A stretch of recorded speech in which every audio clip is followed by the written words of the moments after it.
Lord Dalhousie और Lord Curzon India के दो मोस्ट इंपॉर्टेंट वाइसरॉय रहे हुए हैं, जो आपके मॉडर्न इंडिया के सीरीज में बहुत ज़्यादा इससे बहुत ज़्यादा क्वेश्चन आते हैं उसके काम से क्या क्या काम किए। तो लॉर्ड डलहौजी 1848 से 1856 के बीच, इसी के बाद पहली इंडिया के first war of independence start हो गई थी। ये ब्रिटिश आर्किटेक्चर के टेरिटोरियल, लॉर्ड डलहौजी चाहते थे कि पूरे इंडिया सब कंट्रीज में ब्रिटिश का इंपायर हो, इसलिए अपना टेरिटोरियल एक्सपेंशन किया। इस मोस्ट कंट्रोल से उसने पॉलिसी लाया, डॉक्ट्राइन ऑफ पॉलिसी, जिसका बेटा नहीं है, अपना सन नहीं है, उसका स्टेट हम अपने में मिला लेंगे, ये कहा जा सकता था। इसी यही है डॉक्ट्राइन ऑफ द पॉलिसी लेट इलेक्शन। इसी पॉलिसी के अनुसार से छाता सतारा झांसी नागपुर को हड़प लिया and deeply uncertain Indian ruler, और इससे इंडियन जो रूलर थे वहाँ के बहुत ज़्यादा डीपली अनसर्टेन हो गए। उसने विद्रोह की खूब लड़ी, खूब विद्रोह की आग लग गई।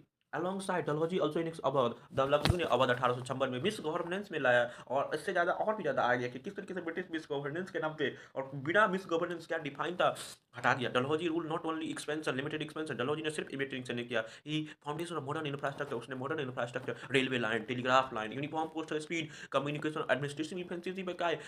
उसने इंडिया को और भी ज़्यादा डेवलप करने के लिए मदद किया, भले ही उसके इंटरेस्ट के लिए हो, लेकिन इसने किया। ही इस्टेब्लिश पब्लिक वर्क डिपार्टमेंट, जिससे रोड कम्युनिटी, आप देख लेंगे PWD, canal, irrigation, boosting trade किया, एग्रीकल्चर किया।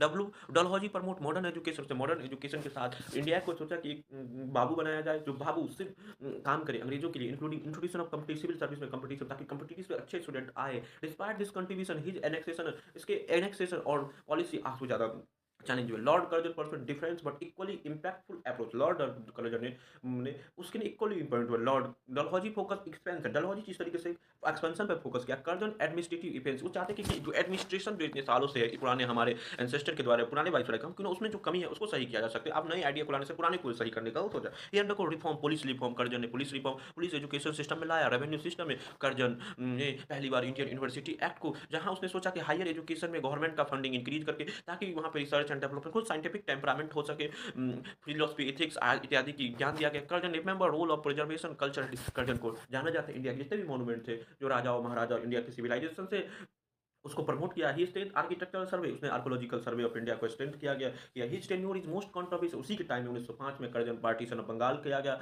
बंगाल किया ऑफेन एडमिनिस्ट्रेशन कंसर्न, वो उसका मानना था कि हम एडमिनिस्ट्रेशन के लिए कर रहे हैं, लेकिन रिलीजियस मेन था कि हिंदू मुस्लिम के जो डिवाइड था, दोनों में एकता बढ़ रही, तो क्यों ना बांटा जाए, और दोनों बांट के राज करेंगे। डिसीजन ट्रिगर इंटेंस, इससे डिसीजन तो बहुत ज़्यादा ट्रिगर हुआ। नेशनलिस्ट मूवमेंट, स्वदेश, यहीं से स्वदेशी मूवमेंट में जनगण मंगा सभी गाना गाएगा, जनगण मन गाना, और राष्ट्रीय संघ जो है उसको भी लाया गया था, इसी याद में गाया जाता था। बहुत डलहौजी इनकर्जन इंडिया ब्रिटिश, दोनों का मानना था ब्रिटिश को किस तरीके से इंडिया में स्ट्रेंथ किया जाए। मेथड डिफरेंट, दोनों के मेथड अलग हो सके।